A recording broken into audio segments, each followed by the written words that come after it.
Good afternoon. Thank you for finding time and visiting today's webinar. I'm Teresa Sarita Verghese, the webinar convener. Hope I am visible and audible to you. Great. Our topic today is Introduction to Cultural Studies, and the speaker is Professor Dr. P.P. Ajayakumar, sir. Dear participants, if you have any questions during the presentation, just write them to chat. Since our speaker is having a busy schedule, kindly restrict your queries to one or two. The feedback link shall be sent to you after the third day's session through WhatsApp and Telegram groups.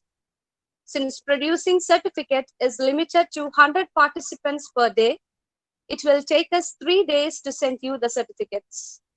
We ensure you that all our registered participants will receive the certificates. Now, let's begin the session. I request all our participants to kindly mute your audio for the smooth functioning of our webinar.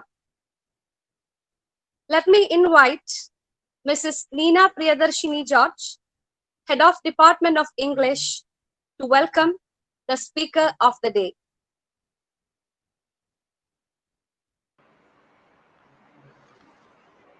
Thank you, Teresa Sarita. A very good afternoon to all. Today is the second day of the 3-day webinar series. Thank you for having joined us yesterday. I'm sure the lecture was of great help to you. Today, we have the Honorable Pro Vice Chancellor, University of Kerala, as the resource person. Let me welcome Professor Dr. Ajayakumar to this webinar. Dr. Ajayakumar is a veteran academician, gifted painter, an editor, and above all, a teacher par excellence. He is currently the chief editor of LitCrit, an Indian response to literature published from Trivandrum. He has written and edited several books, and has published good number of research articles in reputed journals. I take this opportunity to thank Dr. P.P. Ajayakumar, Honorable Pro Vice Chancellor, University of Kerala, for having received our invitation to be the chief speaker for day 2. I, from the Department of English, welcome you, sir, to this webinar. Let me also welcome the participants who found time to join us today on the second day of the webinar. Wishing you all a fine and beautiful day. Over to you, sir. Thank you very much for the invitation. I am extremely glad that I have been invited for this lecture series, which started yesterday. And the topic that I selected is an introduction to culture studies. So we will straight away begin the lecture. Hope it is okay. So culture studies is a comparatively new mode of reading as far as literary studies is concerned. Actually, culture studies is different from literary studies or literary criticism, the traditional kind of term that we use to refer to literary interpretation. Literary criticism has a very limited sense because literary criticism refers to the study of literature, interpretation of literature, and the study of various branches of writing, which is termed as literature or literary. So there is a lot of dispute or a lot of discussion on what is literature and what is not literature. Raymond Williams as well as Terry Gilton spoke at length about literature and how literary writing is different from ordinary writing. We know that uh, all kinds of writings are not considered literary in that specific sense.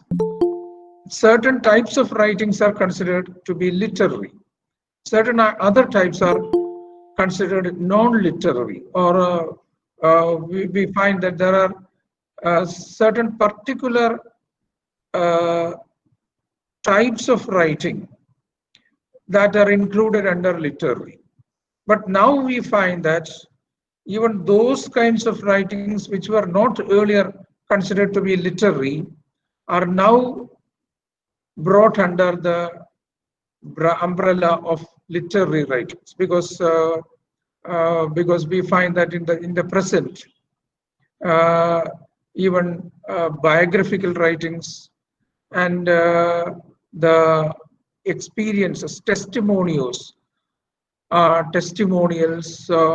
memoirs of various people are also uh, considered as literary writings, or they are also brought under the broad umbrella of literary writings. So there is a lot of changes that are happening to these terms. And if in the past literary writings are very, very specific, and that particular term is being used to refer to very limited kind of writings. At present, we find that it is not like that. It refers to a whole sort of writings, a whole lot of writings that are very broad, that were never considered to be any way connected with the literature. And that is a particular change that happens in the contemporary period. But at the same time, the very idea of literary studies is also changing.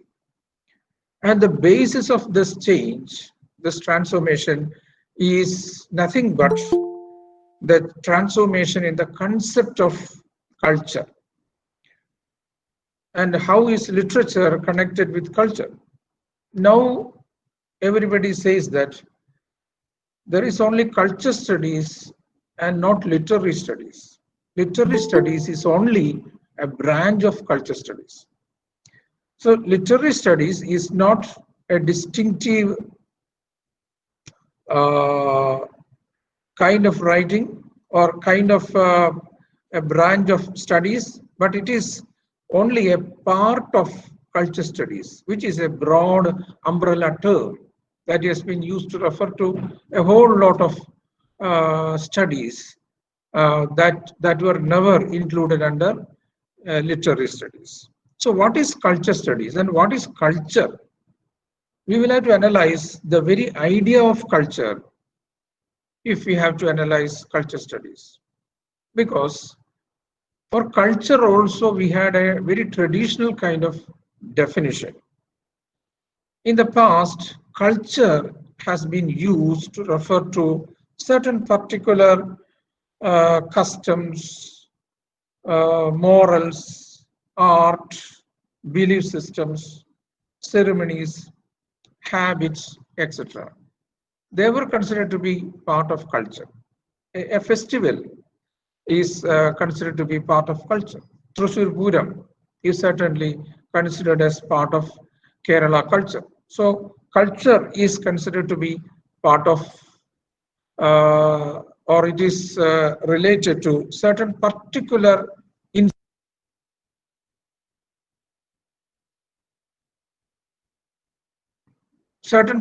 incidents were only brought under the umbrella term of culture. But now the idea of culture has changed. And it is because of the studies conducted by certain critics like Raymond Williams, for example, Stuart Hall, and many others. They tried to redefine culture. in new ways. What is culture according to them? It is Raymond Williams who actually brought about a kind of revolution in the idea of culture. And according to him, culture is not just related to certain particular incidents or celebrations or customs or habits or belief systems, literature, etc. But it includes the organization of production in a society, the structure of the society, the structure of the family, the social system, the family, the structure of institutions.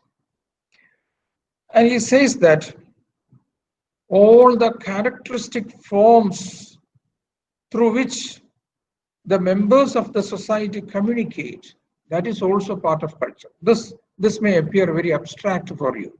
So what is culture? Still that question remains. According to Raymond Williams, culture is part of the whole social being, our social life. The whole social life means our day-to-day life, the way we dress, the way we eat, the way we interact with others, our own understanding of the people around us, the world around us, our interactions with the people in our country and the people belonging to other countries, the interactions between people within the same country, between people belonging to different religions, all these are part of culture. Everything is part of culture. Our day-to-day life means everything that we do in our day-to-day life is part of culture. So we find that culture is connected with almost all activities of our life. And that is how they redefined culture. And literature is only one part of culture. So we find that this is how literature studies transformed into culture studies. So I will continue. So the idea of culture has changed considerably during these periods. That is what we have been talking about. And culture studies bases itself on this new idea of culture. So Stuart Hall is one of the important theorists belonging to this particular branch of study, which is now known as culture studies.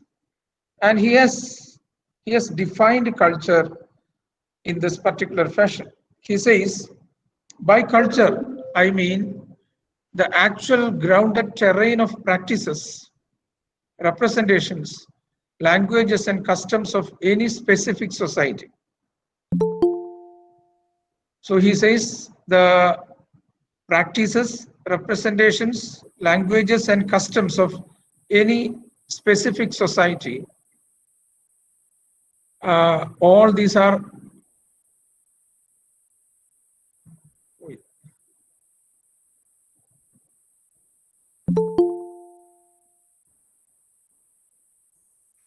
all the practices and customs and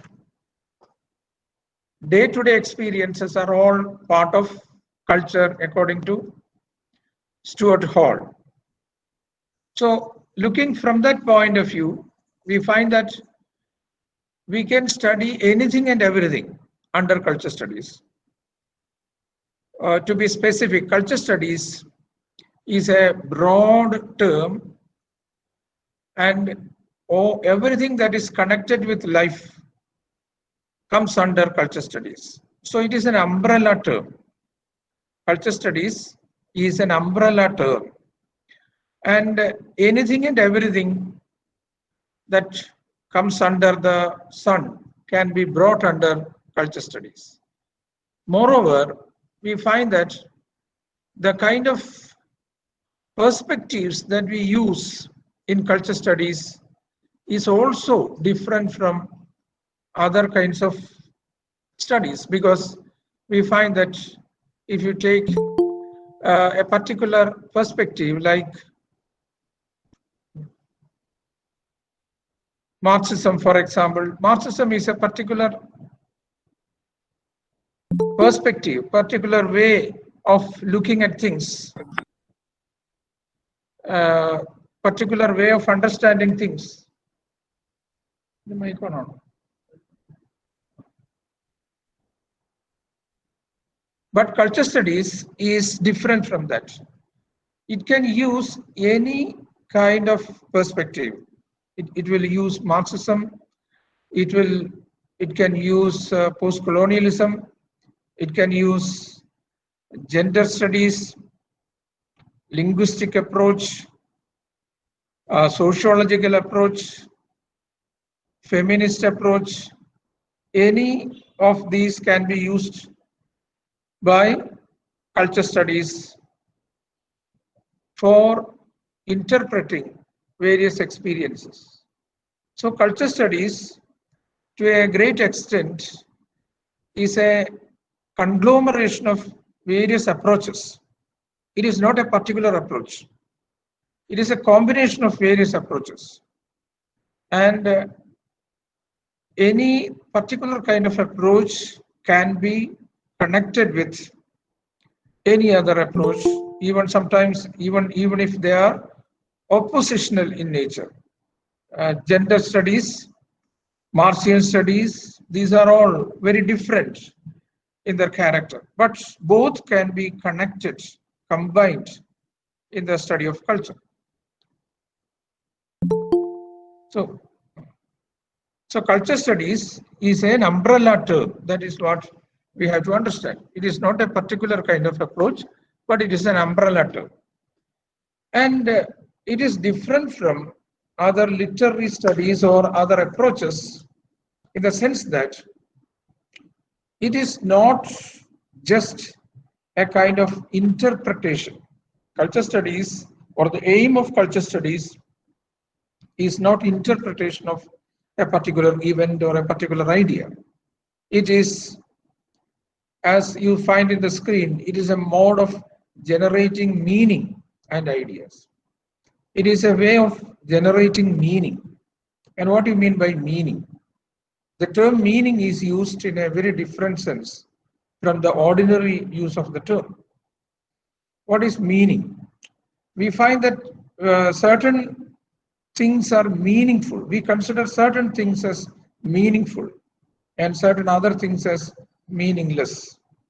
Or using another term, value. Value is also an important term in culture studies. We find that certain things are considered valuable and certain other things are not considered valuable, or we consider it as valueless.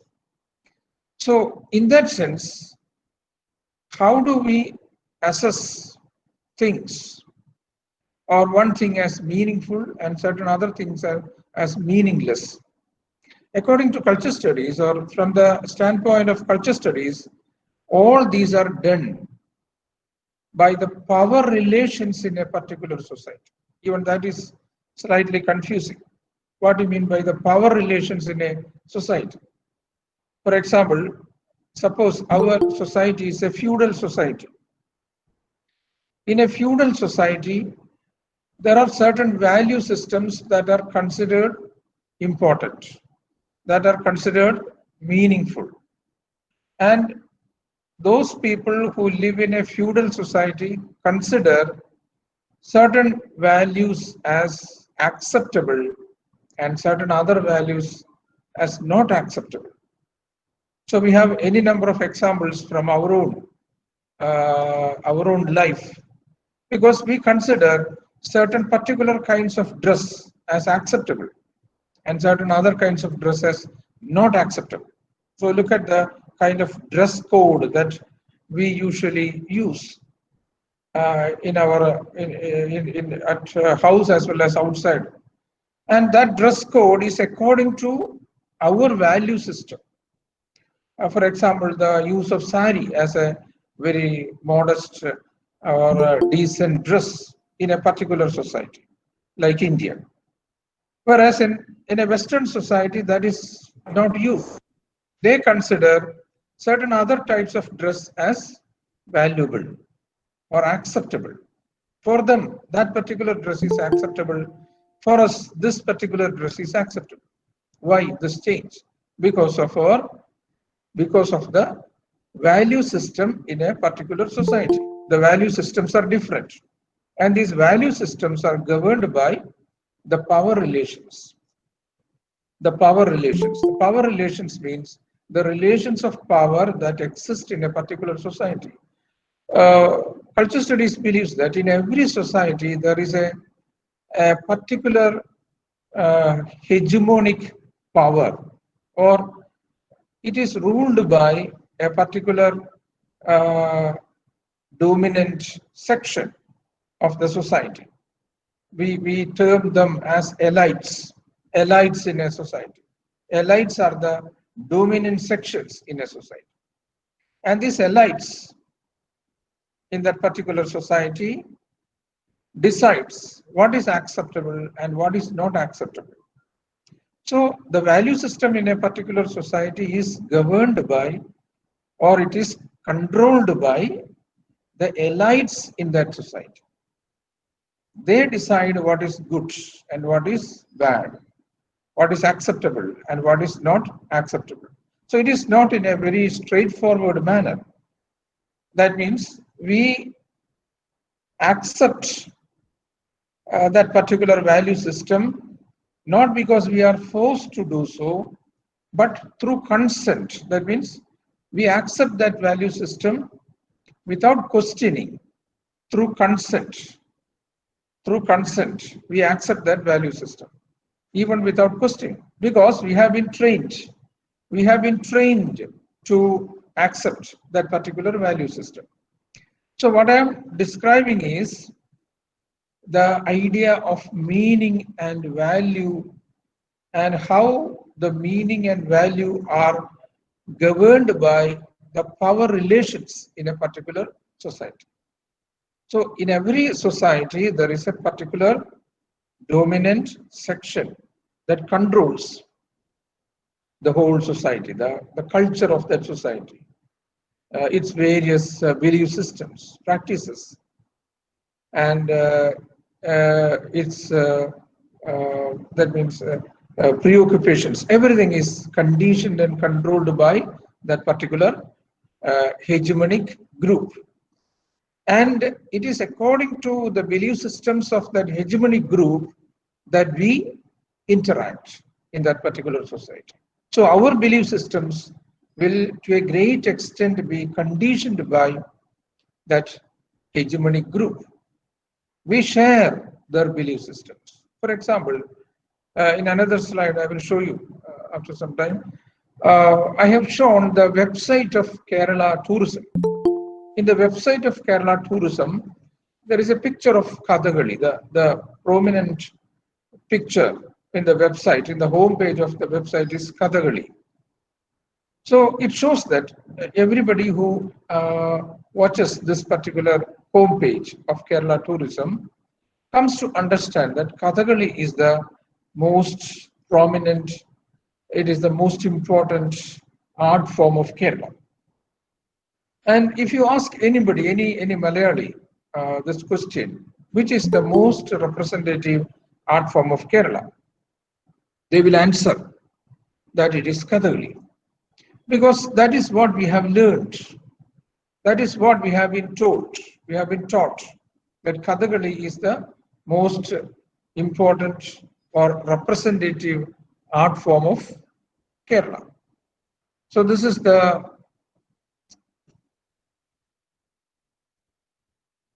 homepage of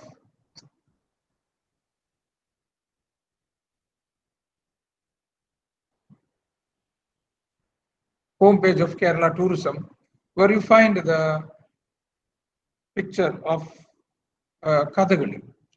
So when we analyze this particular website, or the representation that is there in the website, we find that even though Kathakali is one of the important art forms of Kerala, we have many other art forms which are even more popular than Kathakali.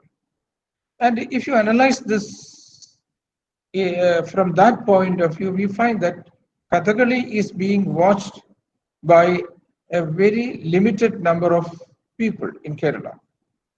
Maybe less than 5% people enjoy and watch Kathakali. Whereas there are many other popular forms of art like Pulikali, for example, Theyyam, for example, many other art forms which are being enjoyed by a large group of people. They are popular, more popular than Kathakali, we can say. I'm using this term popular in a specific sense.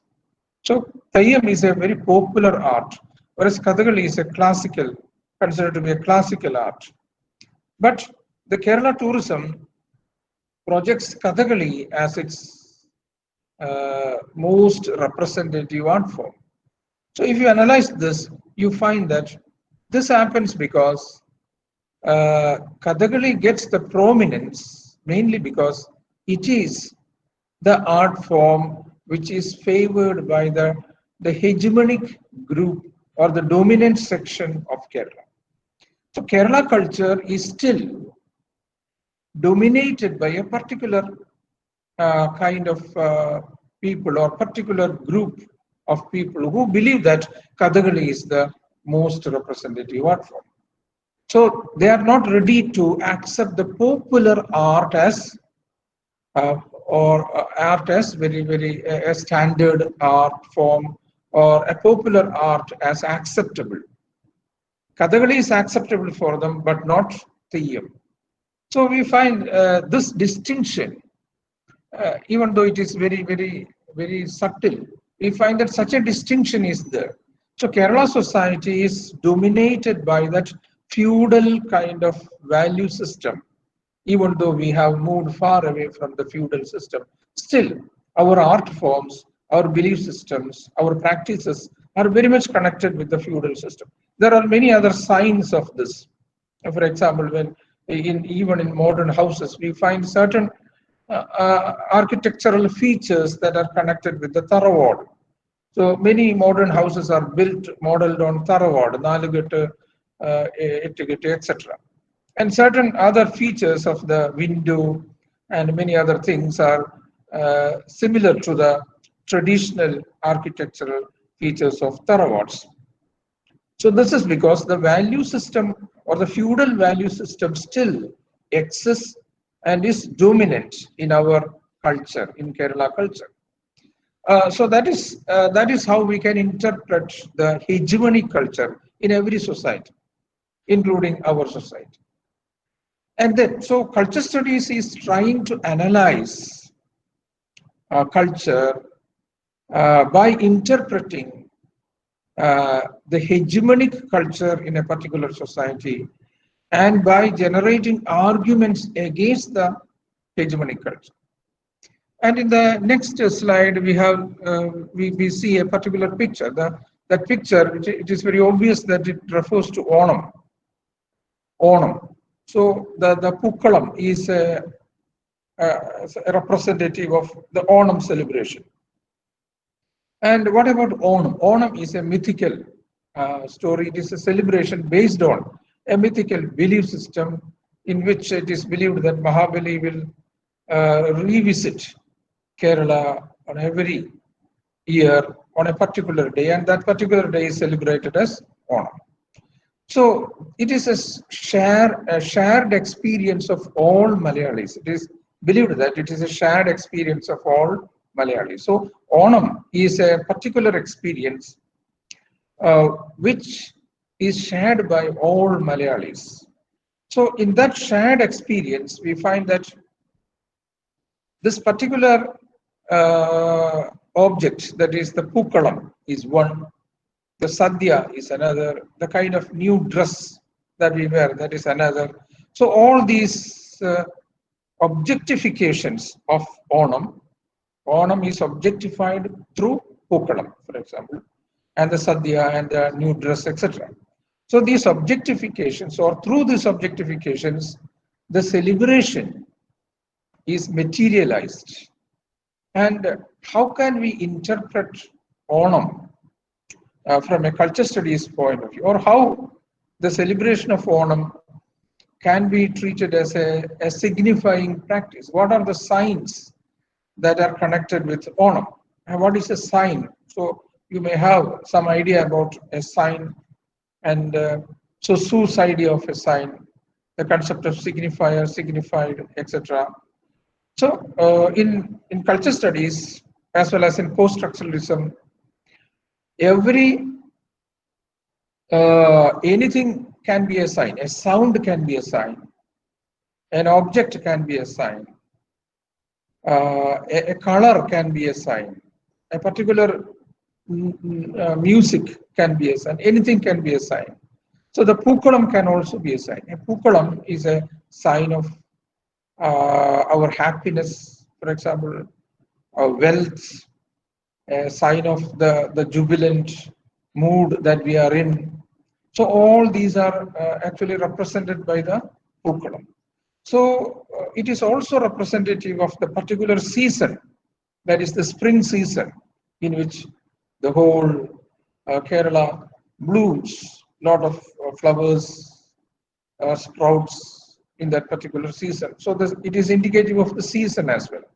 So this Pookalam signifies various things: happiness, the mood, the season, and the enjoyment, and it is also a note of welcoming Mahabali, etc.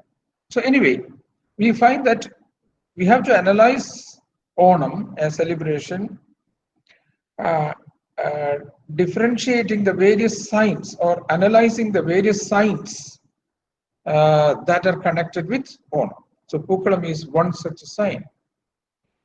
And from culture studies point of view, when we analyze this particular event, we find that it is a kind of symbolic celebration of equality. Every society has a desire to become a just, equal society. And Onam, as a concept, is a celebration of that concept of equality. An equal society, a just society, where everything is just, where everybody is equal, where everybody is happy. And that is an ideal society. So Onam is a kind of celebration which celebrates an ideal society, a just society, an equal society, etc. So we have to analyze Onam from that particular point of view, and culture studies will certainly help us to interpret Onam from such a point of view. And when we look at, when we continue the idea of meaning, I told you, culture studies is interested in the concepts of meaning, because culture is the process of generating meaning. What is meaningful and what is meaningless, or what is valuable and what is valueless. So if you look at the picture of Shakespeare, we find that this is Shakespeare is a very good example to study the idea of hegemony, the idea of dominance. I told you hegemony is another particular term that is used by culture studies theorists. Hegemony is a concept developed by the Italian Marxist thinker Antonio Gramsci, and according to him, in every society there is a hegemonic group, a dominant group that controls the meanings and values in that particular society. I gave you the example of a feudal society where the acceptable value system is that of the feudal society. I told you, even in the contemporary Kerala society, the feudal values still exist in our films like Aram Tamburan and many others. His Highness Abdullah, in many films we find that Tamburan characters, it has been interpreted by many critics as a residue of the feudal value system that is still prevalent in Kerala society. So if you look at Shakespeare, we find that when you ask somebody, a student, who is your favorite author, he will say Shakespeare. Majority of them will say Shakespeare. or some of them will say Wordsworth, etc. Why? Because we believe that Shakespeare is the most important writer of the world. And we believe that English literature is the best literature in the world. That is what we believe. Why do we believe like that? Because we have been taught like that. We have been taught like that. And moreover, it is also because uh, we have been conditioned by the kind of education, the English education that we have got. And we believe that English literature is the most important literature. But when you analyze the fact, Terry Gilton has a beautiful essay on rise of English, where he clearly points out that English literature was not considered to be an important branch of literature by the British until 19th century. It was only in the 19th century that the British started teaching English literature in their universities. Only in the 19th century. Before that, English literature was not a subject of study, even in Great Britain. So, what about India? In India, also, we find that English literature was introduced as a branch of study in the 19th century itself. So, we find that almost at the same time, English literature was introduced in Britain as well as in India. And as a result, what happened? We started believing that English is the best language, English has the best literature, and Shakespeare is the greatest writer, etc. So this is the kind of false beliefs that we have. And this is because of the colonial rule and the kind of conditioning that we underwent under the colonial mode of education. And that continued even after independence.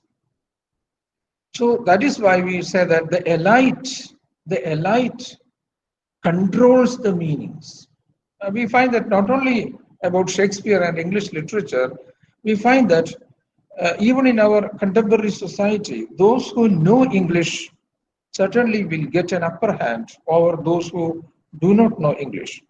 So English or knowledge of English becomes as a sign of your social status, your position in the society.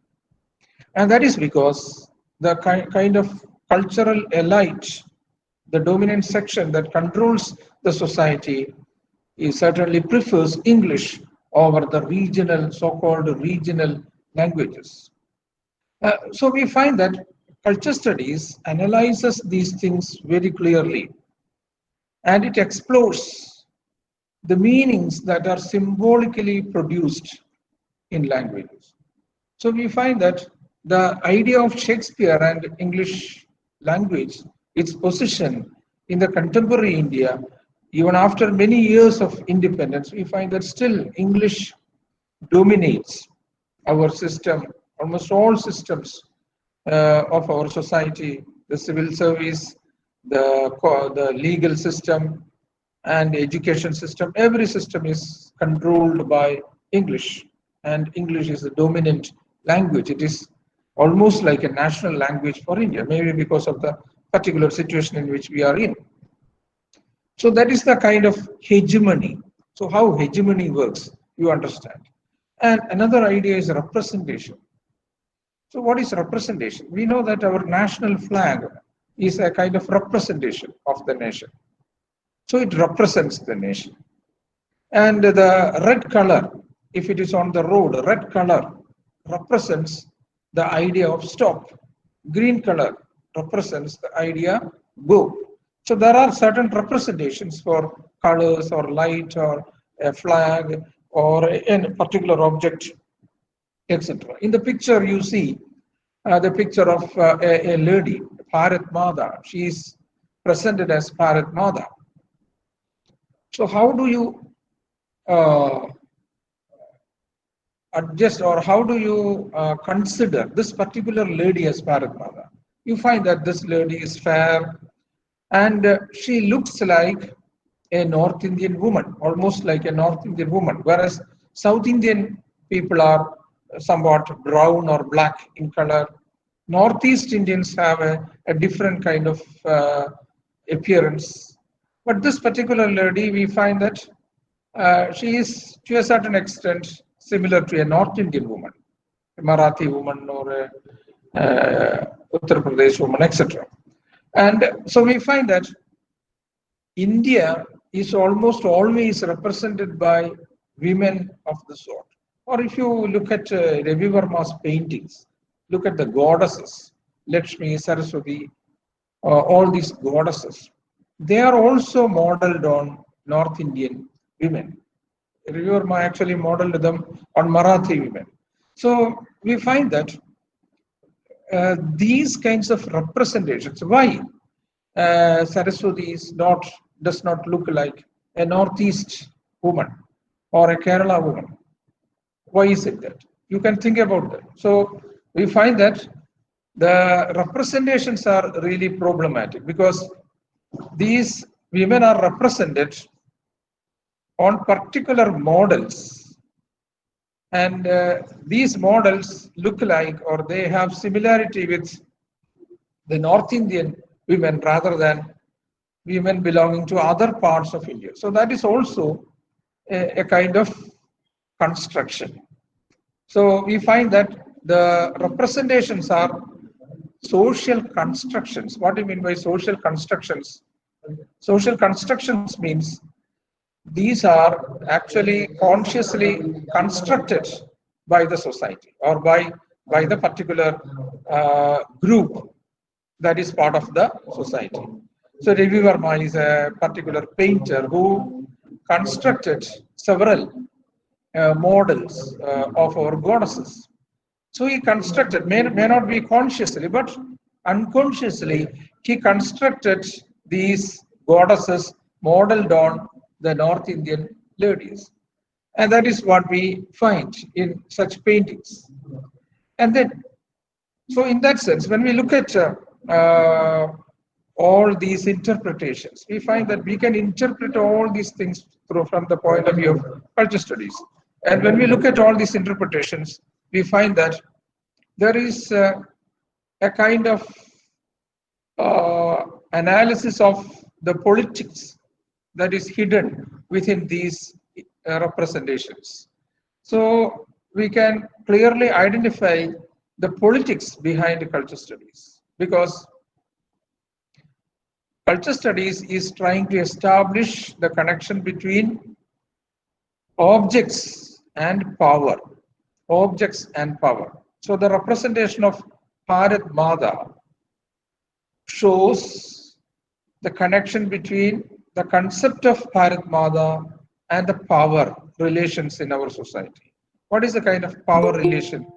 That is, the concept of India or the Indian, the idea of an Indian is to a great extent controlled by the power structure which prefers North India over the Northeast or the South India. And that is a kind of power structure, the dominant power structure that remains within our society. And so we find that there are certain dominant groups and certain marginalized groups. So most often it is the dominant groups that are represented in the in these particular objects rather than the marginalized groups. So a theoretical knowledge of these practices are essential for cultural analysis or any kind of studies connected with culture studies. So in that sense, culture studies is not a mere interpretation of an incident or an object or an event or a literary piece. It is not just an interpretation, it is a political practice. It is a political practice. So that is how it is different from a mere literary analysis. A mere literary analysis aims at analysis of a particular novel or a poem or a drama, etc. It has no other aim. But culture studies aims at a political analysis, and it also aims at the transformation of that society, through political intervention. And culture studies may lead to social transformation, political transformation. That is the difference between cultural analysis and literary analysis. And then, so it is connected with power. So look at the picture of the Red Indian. We know that the Red Indian image brings before us the idea of how Red Indians were killed in large numbers in America, how the whole continent was overpowered by Europeans who are now considering them as Americans. Sorry, as Americans. Actually, they are not Americans. Original Americans are the Red Indians. But if you go to America, they will ask you a question: who are you? Where are you from? So there is a particular kind of narration of a real experience of a, a, a woman, a black woman who is a Canadian. And she says that when she was walking through the street, she was asked a question: where are you from? She said she's a Canadian. But they repeated the question: where are you really from? From where you came to Canada? So then only she understood that because of her black skin, she is not treated as a Canadian by the white man. So the white man considers himself as a Canadian, whereas the black-skinned lady is not accepted as a Canadian by the white man because of her black skin, even though she was born in Canada. So actually, when we analyze it further, we find that actually this white man also came from Europe. So it is from Europe that he came from. So even then he considers himself as Canadian, but he is not ready to accept the black lady as Canadian. So we find that it is the kind of accepted notions, the so-called accepted notions, which are actually not connected with the reality, but accepted notions of our identity, our belief systems, etc., are all connected with power. So it is the dominant power structure that remains in the American continent, whether it is Canada or USA, etc., that teaches these people that the white Europeans are the real Americans and the blacks belong to Africa, etc. Whereas all these people came to America from different parts of the world. So cultural studies shows a lot of concern for these subordinated people, that is the Red Indians, the Dalits, the blacks, the racially discriminated people, etc. Culture studies is always on the side of the subordinated people. And another aspect of culture studies is that it speaks about the various differences, the various divisions within the society, like class, gender, caste, sexuality, race, ethnicity, nation, age, etc. That means we have to address all these issues in almost all societies. So in every society, there are such differences or divisions. And it is these divisions that actually defines our relationship with the society.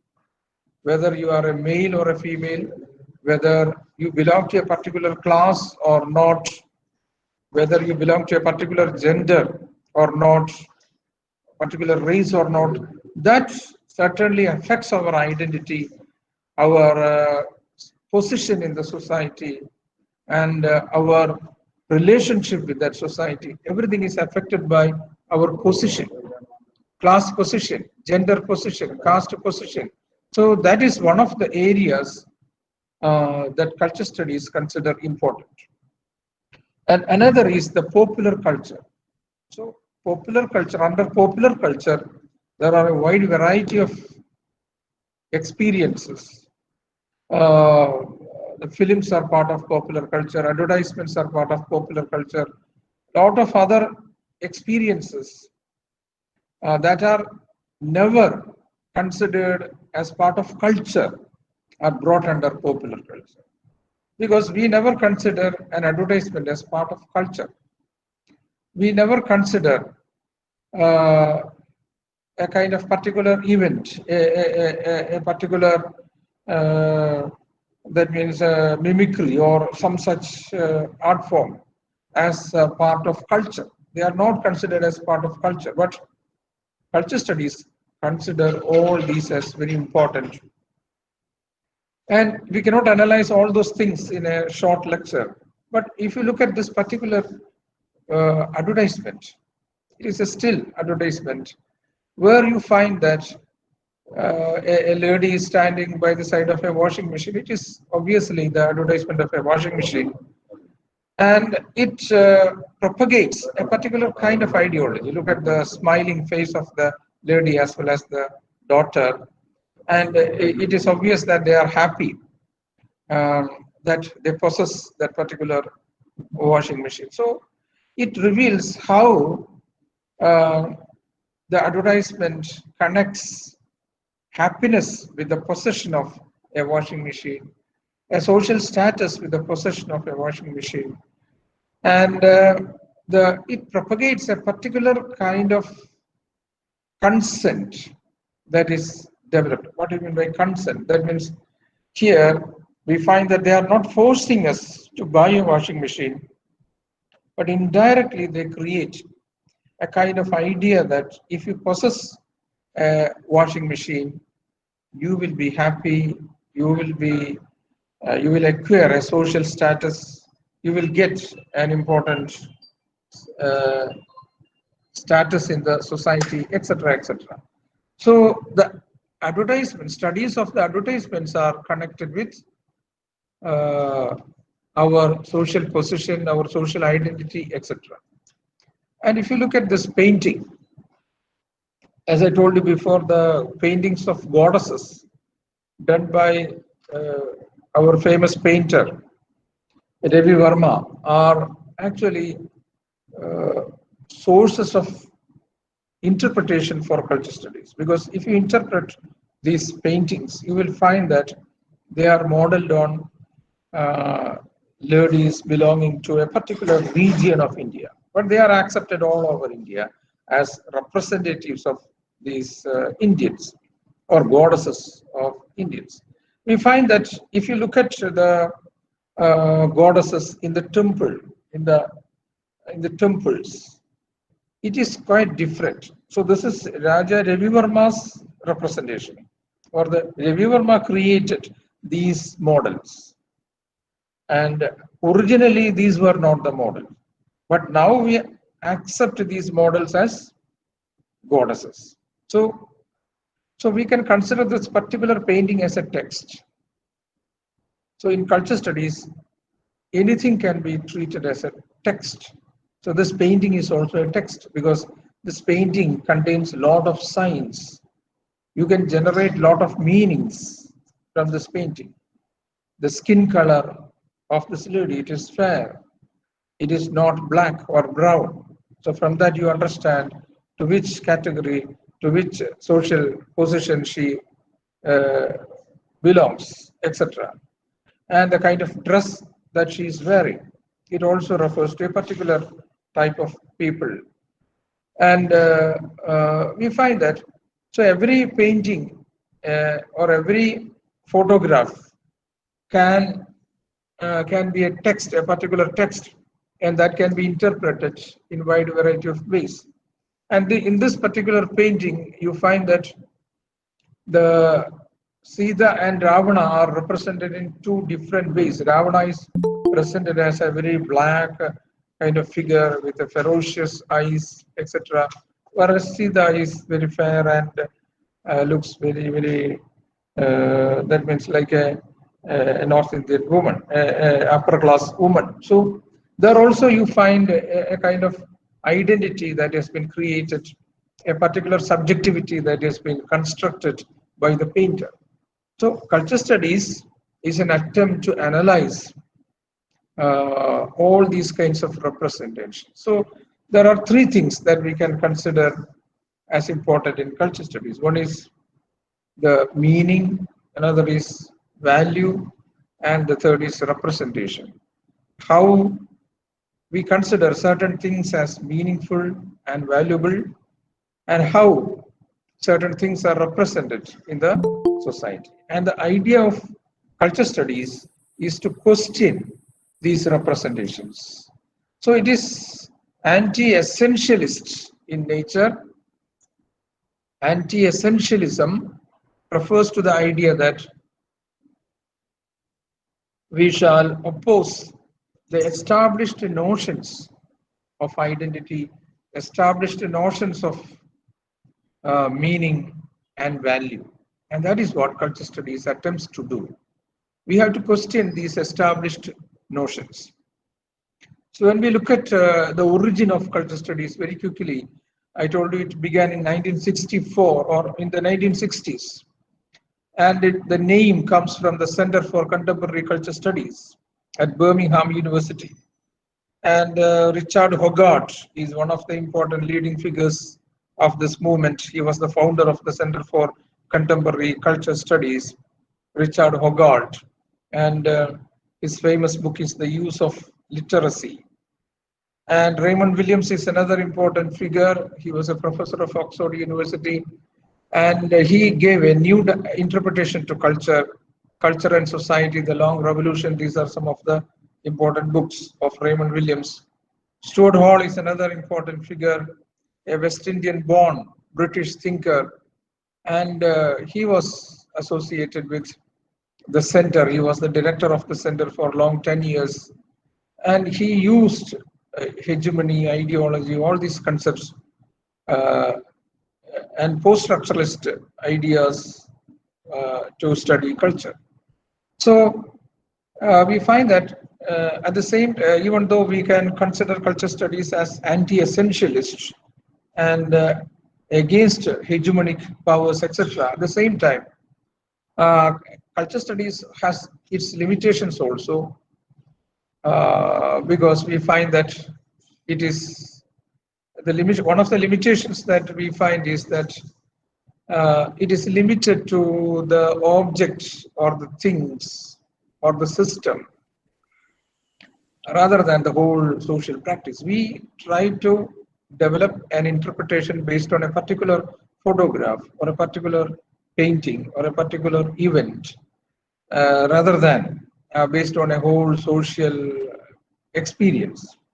And there is a kind of reduction in culture studies, and that is one of the defects of culture studies. So reductionism.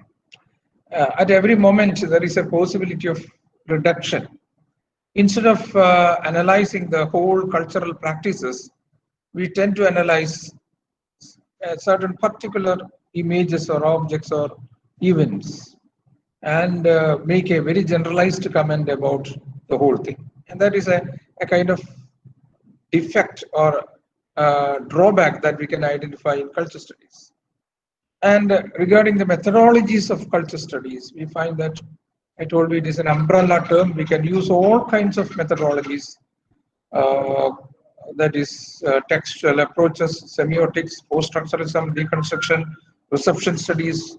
All these are different kinds of approaches, and all these can be used in culture studies. So there is no kind of limit for culture studies. It is very broad, and anything and everything can be used in cultural approaches. So these are the ideas that I would like to share with you.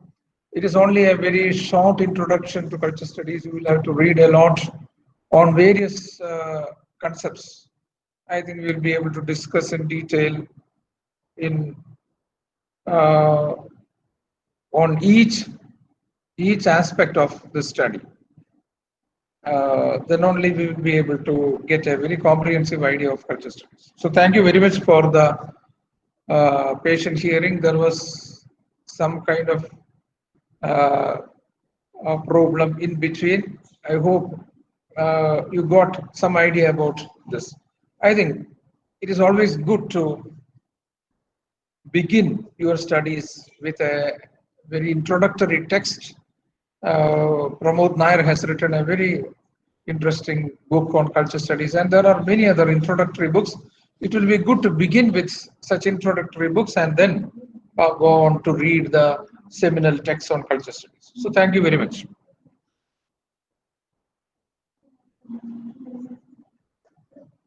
Sir, we are aware of your hectic schedule, but could you please answer one or two questions from our participants? Okay. Sure, you can take, I think, 5 minutes. Very few questions, sir, please. Okay. Dear participants, the session is now open to queries. If you have any questions, you can ask now.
So one Miss Pratibha Padmanabhakur has asked a question to suggest any books for beginners in cultural studies.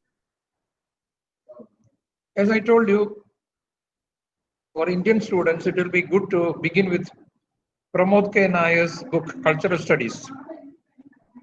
Pramod K. Nair, Cultural Studies. That will be good to begin with.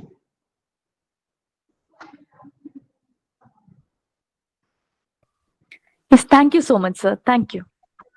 Thank you.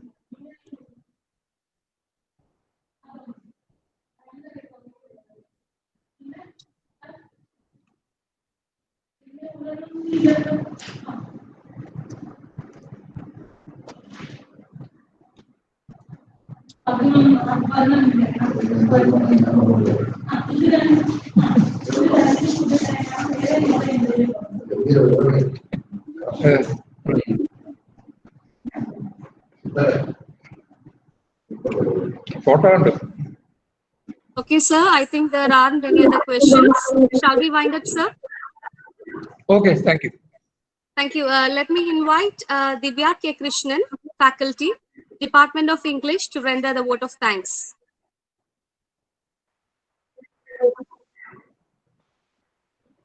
A very good evening to one and all. I hope the webinar was useful to you. The duty accorded to me is the vote of thanks. Let me first thank our Chief Resource Person, Professor Dr. P.P. Ajayakumar, Honorable Pro Vice Chancellor, University of Kerala, for his enlightening lecture on cultural studies. Remarking on the change of stature of literature studies to cultural studies, Ajay sir proceeds to the realm of cultural studies and its relevance to our life. We live in a system of shared social meanings and how meaning is embedded in sounds, in scripts, objects, images, looks, and so on. I'm pretty sure the precious knowledge that sir gave us today will help us in our understanding of culture and life in the society. I once again thank Dr. Ajayakumar for taking out time from his busy schedule and having received our invitation to be the speaker for day 2. Let me take this opportunity to thank our dear participants for having joined us today. A mere word of thank you would not be enough to our revered father, Jijo Titai CMI, Director, St. Joseph's Arts and Science College, Pavaratty, for his undying support throughout the webinar. Let me thank our principal, Dr. P.T. Jose, for giving permission to organize this webinar session.